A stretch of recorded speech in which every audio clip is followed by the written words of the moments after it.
Lightning like Steve McQueen. I'm in the fast lane when the light turns green. And I built tough, I ain't nothing but grit. Cause I made rugged blood, sweat, and spit.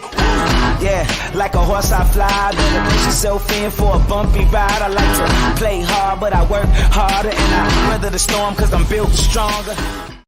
What is up, ladies and gentlemen? We are back. We are live. It is the Freight Coach Morning Show, the top morning show in transportation, coming to you guys every single weekday, 8:30 a.m. Pacific, 10:30 Central, to break down some industry headlines. But most importantly, you guys provide some actual insight into what you can do with all of this information.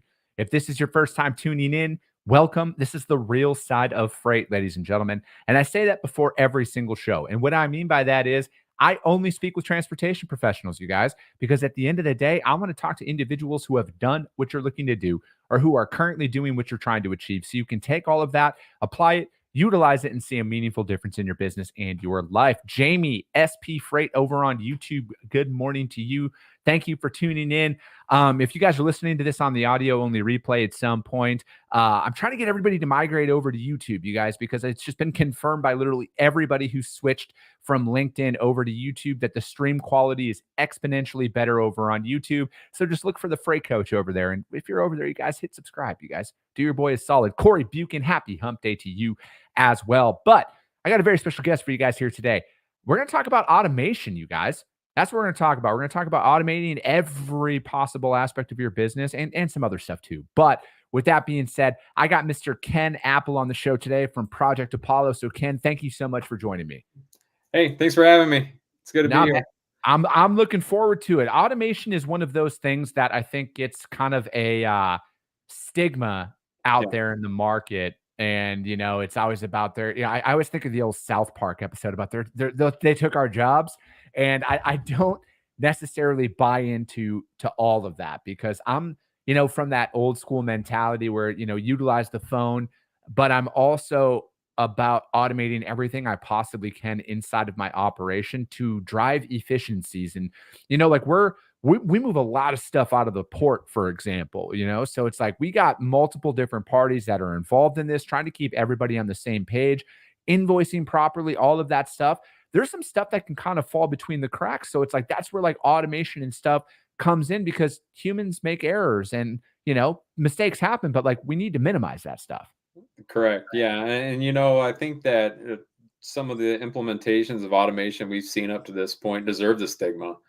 A lot of the automation tools that have hit the market have tried to apply technology with going around the people that make the process great. Mm-hmm. Ignore what the real problems are and just try to create a blanket solve. And they haven't worked. And they've created a lot of bad taste in a lot of people's mouths. If you talk to a lot of brokers who've been more on the cutting edge of this, they're going, man, I've got some scar tissue around automation. It's really kind of affected how we've kind of gone to market and talked about what we're doing because they're going, oh, I've seen this before. I know this story. And I don't really want any part of what I've experienced in the past. So you're right, and I think it takes a lot more thoughtful approach and a deeper understanding of the world that brokers live in, and things like going and getting freight from the port and understanding the impacts of maybe having somebody who has a TWIC card or doesn't have a TWIC card and how they get brought in, and you know, do they need an escort and just all the complexity that comes with what people in the brokerage industry understand all day long. And if automation isn't doing that, then it's kind of useless. Yeah. So what is Project Apollo then, Ken? Project Apollo basically tries to do three things for a 3PL. What we try to do is make your power lanes easy. If you've got a lot of good high density freight with known carriers, we try to make sure that that freight goes to the right people with the right kinds of volumes, the way that you know how to do it today.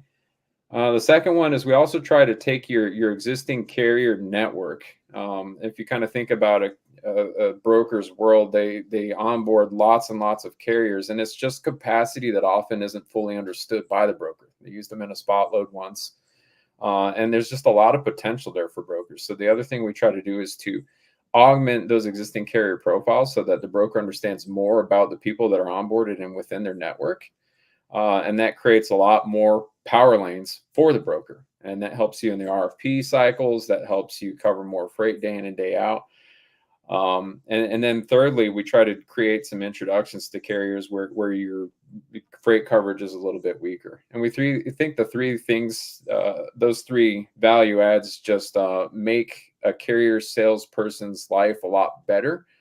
I think if you're kind of a manager of a broker, you'd see lots of carriers being onboarded every day. You see your carrier sales team spending 70% of their life covering spot freight all day. And you're going, where does this add up to something more? Where do I start growing my business? Where's my revenue per head? And that's kind of where the punchline is for what we're doing at Project Apollo is we try to integrate into these TMSs and create that revenue growth for a mid-market 3PL broker. Mm-hmm. Yeah, I think that, from an operations standpoint, that's out there. The most success you're ever going to find is a freight broker. And I know that, a lot of people can roll their eyes with this statement because they only want to play the spot market. But the most success you're ever going to find is when you work with a handful of core carriers repeatedly, time and time again. They get to know the operations because it'd be different to me, Ken, if every customer had a set way of billing. If everything was the same, then yeah, you know what? Go out, use the spot market, do whatever you want to do. But there are a lot of complexities that are in there. There are a lot of different requirements for every single shipper, receiver, wherever you're going into. And it's like, for me, when you find that group of providers, you got to double down on them and you just got to reuse them time and time again, because that's how you can run a lean operation. I mean, I think that there's a lot of people who get fat and happy in business. And again, I want to be abundantly clear. There's no playbook to entrepreneurship, right? Like, you will never have it all figured out where you hire the right amount of people, you have them all adequately staffed. That's never the case. Contrary to what the internet likes to talk about, it's very challenging to hire the right amount of people, then to keep them employed. And then you hire them based on pre-existing revenues or future revenues. And then that revenue doesn't stick around. So then you got to make some challenging decisions at that time. And, so it's like, I think that, from my perspective, I want to grow in scale in, with automation, because I want to give my team the tools to extensively increase their output. But I say that with the caveat of everybody knowing that I will never have cap commissions inside of my organization. So I'm not implementing automation for me to make more money. It's for everybody to make more money and to grow. But most importantly, deliver top tier value to my customers and then their customers. Because ultimately, I think a massive oversight by a lot of freight brokers is ABC shipper might be my customer, but my real customer is the receiver, where that freight is going to. And that's where my end result has to be on, because if I can't keep my customer's customer happy, guess what? You're not going to have any customers. That's right. Yeah. I mean, ultimately, it's your neck on the line on every shipment. It's your reputation. If the carrier's late, that's on you as a broker. And one of the things that we think requires a lot of focus in order to do this right is, if you ever chat with a highly productive carrier salesperson, they just have this deep working knowledge from being in the trenches day in and day out on where the carriers are going and what they're moving and what they want to see. And it just becomes like this working knowledge, so that as soon as you see this load come in, you're like, oh, I know that's coming out of the Southeast. I know that there's a lot of trucks running down there to pick up produce right now. I know who to pick up the phone and call that would make sense and be a good fit for this load. And what makes that a successful engagement ultimately for the shipper is that you have a deep working understanding of the carrier itself and what the carrier is also looking for, and making sure that that's a good fit every single time. So where we've spent probably the most time right now is focusing on the carrier itself and trying to get that understanding of what the carrier wants to do and who they are and where they want to be as exact as possible. And I think we're the only other people who consider the actual shippers SLAs in what we do too. So we have a SLA engine where you can define with the automation, look, there's certain requirements that shipper has or the consignee has about how this load is delivered. They need a certain set of equipment. Maybe they need roll-up doors. They need to be able to drive a forklift on it, so a certain kind of trailer won't work, or just those kinds of requirements that need to be thought of carefully before you go and pick the right kind of carrier. And that lets us kind of act a little bit more like the carrier sales rep when we do this automated kind of outreach to these carriers saying, do you want to cover this load? Yeah, I think that, the carrier sales, role, I think, is probably the most overlooked and undertrained position inside of most brokerages, I right? agree. Because most people's like capacity solution is just to post it up on a load board and and find the cheapest truck and everything else. And again, I think that I look at it a lot differently because I was a carrier rep for the first 4 years that I did, that I worked as a broker. And dude, we couldn't even take an inbound call for the first, I think it was like 3 months. Like you had to make outbound calls to cover trucks. Like that's what you had to do. That was the methodology behind it, because we needed to develop an actual carrier based on the lanes that they run, not the lanes that I want them to run. Because That's I think when you have that post and pray methodology, you might find great, and you do find great carriers out there, right? So I want to put that caveat that is a very efficient way to find somebody who wants to pick up a load in Enid, Oklahoma and go to Dallas, Texas. All right. It's very efficient. But Yes. what about the next one? What about the next one? Because it's not the power lanes that people need to be worried about, right? There's always going to be somebody to do a load from Atlanta to Chicago or Atlanta to Dallas. There will always be a truck for that. But what about the most obscure lanes where the overwhelming majority of us get our start with a customer? Because there is only a finite group of carriers who do run that consistently. And you need to find them and you need to keep working with them time and time again, because that long term is predicated on, are you going to grow with the customer, or are they going to shut you off if you can't pull through for that? Yeah. Beaumont, Texas to Tupelo, Mississippi. I mean, figure that one out. Yes. and you're right. Like if you have multiple loads that are going to be on that lane, you shouldn't take a second inbound phone call. You want that same carrier to become somebody that you develop that relationship with. And when they've proved themselves on that first one, that they want to be used on that, when they go and take a load off the load board too, are they solving a temporary problem? Yeah, but they also are using that as an opportunity to do the same thing, to prove themselves to you. Like, let's build a relationship here. And I only want to deal with 3 to 5 brokers myself. And are you one of those people that I can rely on? So that second phone call is, I think, where the real value starts playing in. Where we are trying to reduce for companies the number of loads they post on a load board, but not because the load board itself is something evil, as much as we want to see your engagements with the load board add up to something more. And it's those relationships you're calling out. And we feel like that's how you grow a business.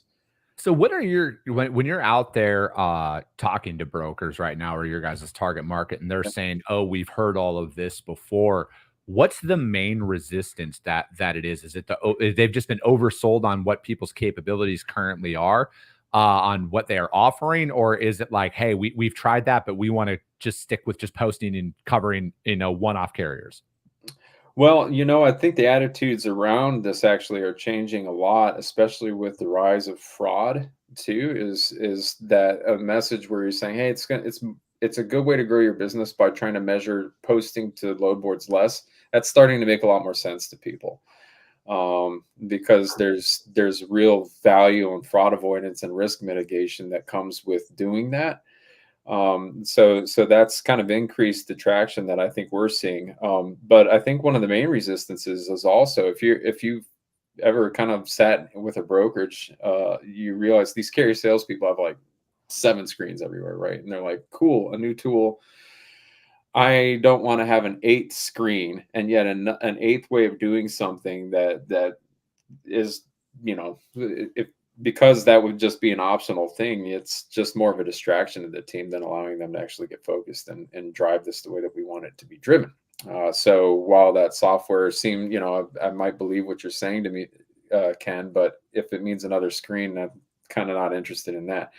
So we found that it's super important to show an integrated experience. We want to actually put our tool where the carrier salesperson is working and make it smooth. We want it to be part of their workflow in a natural way.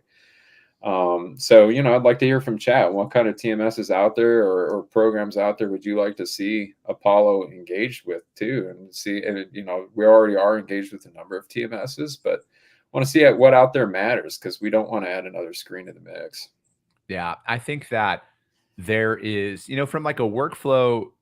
I mean, because I only have 2 screens here, obviously, what you guys can see out there, and that's all I need. But we do have multiple programs that are open, but it is mainly just my email and my TMS. That's mainly what I'm operating out of every single day, because like I have adopted that methodology of, hey, we've established regular carriers, let's just reach out to them. Let's reach out to them, because like, I mean, I think most brokers, you got to ask yourself, when's the last time you had a capacity planning call with your carrier network? When's the last time you sat down and said, hey man, we got like 30 orders that we just got tendered over. What can you commit to? How many days can you, like, what's the lead time that you need? Stuff like that. Because when you're, it's zero. I mean, I look at it like this, man, because, again, I got to put this caveat out here. Take this from a guy who's actually cold called, onboarded customers and built a brokerage. Yeah. So, there's little value in that compared to the social media world of the people sitting on the sidelines. I'm being completely sarcastic, but here's how it goes, you guys. You're going to onboard a customer. All right. You're going to cold call them for 6 months, email them, try and do whatever it is to get in the door. And then you're going to get your first load from them. It might be a couple more weeks. You're going to get your second load. Maybe, a little bit more, because some people, you can always say, oh, we got, a lot of freight right away. But eventually, after you service them well enough, they're going to come to you and say, I have 55 shipments coming in the next week. How many can you do? And you're like, holy shit, where did all this volume come from? Then what are you going to do? Are you going to take them all? And then is your plan going to be, I'll take them all and then I'll just post them all out there? Or are you going to use this build-up approach to find a couple of core carriers, and then you have a capacity planning call with them, and you're like, hey, my customer's coming to me right now, and they say, we got 55 of these moves coming in, landing on, the 7th of August. How many can you commit to? How many days do you need? What kind of heads up? What does that capacity commitment look like? And if you aren't doing that, I want to challenge every broker out there to start. All right. Start talking to these trucking companies, because guess what? They're a business too. All right. It's weird how, they're actual human beings behind the wheels, and they're not bots that you can just hang up on like a lot of people like to do. I truly feel like you have to create that synergy between your carrier network as a broker, because you really need to focus on 2 things. You need to become a broker of choice to your customers. Yes. But most importantly, your carriers. Because again, I ask people, present me a business plan as a freight broker where you make money without trucking companies. I'm still waiting for it. I've been asking for it for 4 years. A lot of you guys think trucking companies are, you can just recycle them and find new ones. It might work for a little bit, you guys, but there's this thing called a market shift that's happening right now. I'm already starting to see the needle start to turn a little bit. And guess what, brokers? It's not in your favor. All right. All of these little fees that you like to plug into your rate cons, all of them are going to be irrelevant here coming up. All right. And a lot of you who are chest bumping right now about how great you are going to fucking struggle. You don't have to. All right. I've been saying that for a while. You don't have to struggle, but it's going to be a rude awakening for a lot of people.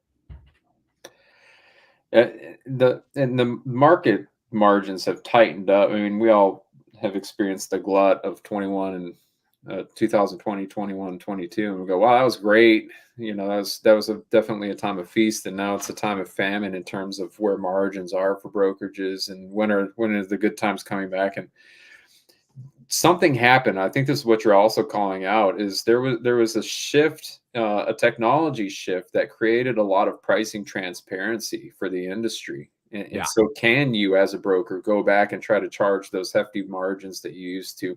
I think those days are done. I think you've got to learn how, as a brokerage, you're going to just do more with less. And automation has to play a role in that when you think about it. Like, you can't just manually be covering all these loads the way you used to. I think of it like this, Ken. The days, there's going to be certain freight that, yes, you're going to be able to pull out, maybe 18, 20% margin on. But it's going to be specialized freight. It's going to be not dock to dock drive-in freight. All right. I realistically think that a healthy margin for some of these loads moving forward is going to be that 12 to 14% for dry vans, and I think maybe 13 to 15% for reefers and legal flatbeds. I think that's where it's probably going to get to. The more transparent pricing gets out there in the market, and the more and more data that comes out there, I truly think that's where the things are going to gravitate towards, and I think that they're going to sit there. I think that there's going to be more of an even keel pricing approach that's coming on, and there's going to be market shifts, right? There's going to be natural disasters. There's going to be last minute shit that happens where people are going to pay more.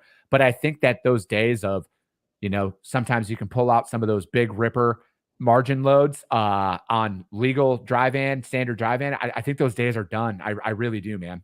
Yeah, I think, and we've seen this too on some of the places where we've seen brokers go and bid is I put the bid I always like to win. I know when they're going to do the awards. I know it's going to be a Monday morning at 10 a.m. or whatever it is for that shipper. It's when all the awarding come in. So I'm going to come in there and I'm going to bid at 950. That doesn't work because the bot's going to undercut you by a couple cents at 951. And playing these games this way just don't work. Now, you kind of said where you saw dry van going to end, where you thought the percentages would end up. I'm more skeptical. I think that the margins are probably going to tighten up, with where we see bots and freight automation driving the spot market. That I think if you're getting 8 to 10% off of a dry van load on the spot board, you're doing great. I think that might work right now, but I don't think that's sustainable. I think that there's certain markets that are out there that, yeah, you know what, you're going to sit in that. If it's the highly commoditized lanes, Ken, that, like, again, Atlanta to Chicago, one of the busiest lanes out there, Dallas to Chicago, I could see that there, right? Like I could see 10% for a dry van load, but I just look at, anything outside of that, that's not first come, first serve, 8 to 3 or 8 to 4 shipper, receiver, 26 pallets, 20,000 pounds, that might fly with that freight. But I think that anytime that doesn't align, where there's appointment times, there's going to be an upcharge for that. When if it's 40,000 pounds, there's going to be an upcharge for that. So that's where I see that's why I go with a little bit of a higher average on that, because I think there's way more freight out there that is going to, kind of derive that stuff. Because, man, there are so many facilities that are across the United States. If you talk to anybody who hauls reefer freight into some of these large retail distribution centers, if there are certain ones out there where like, oh, it's going there, I need $300 more. Yeah. That will always come into play. Well, here's the challenge, Chris, and we'll have to see how much this affects the market overall. But big brokerages are investing in more and more bid automation around all this, and they are bidding on literally everything, regardless of the risks of, is there appointment times, and they're basically trying to win up so much spot freight through those bid tools that they just absorb all that risk into a giant snowball. Like, we're so big, it's going to be okay. We'll cover most of it at a profit. We'll take a loss on some of those things, but overall, we're going to make a bunch of money. And if you're a small to medium-sized brokerage, you just can't play that way. So that creates a little tough market for you, where I think that's going to put pressure on some of the smaller guys, that if I am going to try to go and just not slurp up with a fire hose every single spot load out there and absorb all that risk, then I need to be really, really thoughtful about how I'm going to try to probably play in a lower margin way to try to win the loads that make sense just for me. Mm-hmm. I think that there's a lot of different strategies that are in play right now. I mean, if you pay attention to any of the earnings calls that are out there from a lot of the large publicly traded companies, I said this earlier in the year, a lot of these guys, their brokerages, they will choose a business unit again, this is just pure speculation. This is just based on what I've seen out there. They choose a business unit to absorb all the losses, because some of them are, like, oh, this one's, at this margin. Oh, logistics lost $4 million this quarter. Oh, I wonder why. Because like you said, they're going out there and gobbling up excess freight to control revenue. But naturally, what has happened over these years is they do that in down markets. And then when the markets flip, then they're like, oh, we got to raise our rates. We got to raise our rates. And like this, to me, this theory of mine, I know it's more than a theory, because I worked for a large company and I know the meetings that we had back in the day. But what happens is this, man, I think that there's nobody changed over these last couple of years. Because if you pay attention to the top 100, you can just go to Transport Topics top 100. Back in 2019, where they're at in 2020, 21, 22. Record revenues. But where are they all at right now? They're all back down to where they were in 2019. So that tells me nobody did anything different that showed their customers, hey, we are better than our competition. Nobody did anything different during that time. Right. Not one. And again, correct me if I'm wrong, but not one. There was a couple of companies who jumped up the list, but nobody took over a market and stayed on top. That's they true. all sat back. They cashed their checks. They didn't do anything different. And now they're all like, how the fuck, what happened? The problem is nobody does anything different. That's why I think somebody in the small to mid-sized market, I'm just going to throw myself in the mix because I think it's going to be us. In the next 10 years, we'll be in the top 10. And they're going to be like, how the fuck did this happen? And it's going to be because they do the opposite of what everybody is doing out there. The spray and pray methodology, that's done. It's going to be strategy, rinse and repeat with the same carriers. You know, like my friends Micah, who comes in, they have an RGN out there. So if anybody has any RGN freight for Micah in Dallas, hit her up. But we're going to reuse them repeatedly, time and time again. And then customers are going to be like, damn, yeah, you're pretty much in line with everybody else, but you service us so much more. Can you take on more volume? Yes, I can, but let me find another Micah. All right. Oh, got another Micah now. Boom. And then you build it up on a lane by lane basis. That's how it's going to be out there. And I think that's where it's going to really help you separate yourself. I agree with what you're saying. That makes a bunch of sense. So one of the things that we try to do too is offer our customers, because this tool is beginning to understand what a carrier network looks like for that broker. Is we also try to we give them a load bidding tool by which they can go and kind of play with the big boys on that same playing field with automation, but with the loads that make sense for their network. So as we kind of discover where their power lanes are, where they're strong, where they can cover loads well, that's where you want to bid your spot. You do want to use it as a growth opportunity too, but you also want to try to win volume across your power lanes where you know you're strong too, because that's where your margins are. So that's the second offering that we're trying to do over here too.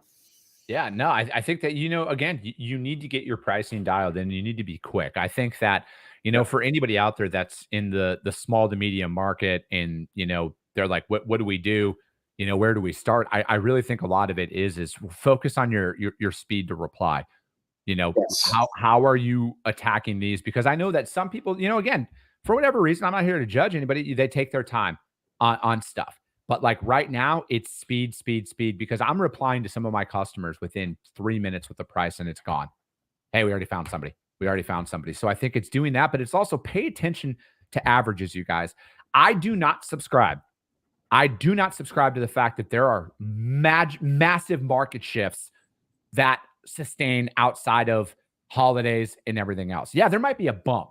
Okay. But if you pull a 90-day average or a 6-month average on a lane, you're going to see 10 cents, 15 cents out there. So you're looking at anywhere from $50 to $65 in difference of rates, depending on the miles and everything. That's not enough to where you have to blow up your entire pricing strategy and go to your customer. You can hit them with the same rate. And that's where, yeah, some days you're going to make 14%. Some days you're going to make 11% on a load. So be it. As long as you're keeping your customer happy, that's all should be that should be your top priority in those moments. But that's right. Yeah, man. In email quotings, you have to be on it. You can't wait 30 minutes. You try it out. Freight quotes at projectapollo.io. This is something we can light up for brokers if they're interested, but we can make the automated email responses work for brokers as well. That's part of what we do. Perfect, man. Response. But hey, dude, that's already at 30 minutes. We got to get back at it, man. We're a business. Go cover that freight. Yeah, we got to get out there and cover that freight and get back at it. But how does anybody reach out to you though to find out more? I'm on LinkedIn, Ken Apple. The bio's linked to this recording, and Ken at projectapollo.io. I'd love to hear an email from anybody. Perfect, man. That works. And as always, you guys, we're gonna have guests on tomorrow, guests on Friday. But if you guys got that, and we actually also one more thing, I've been kind of busy and I forgot to mention, we got a really special announcement coming out tomorrow as well. I think everybody's going to really like that about what we're going to be doing here moving forward on stuff. But as always, you guys, if you guys got value in what you heard, subscribe to the show, you guys. Share it out there to your network, because if you see value, your network's going to see value as well. I appreciate you guys. I love you guys, and we'll be talking to you soon.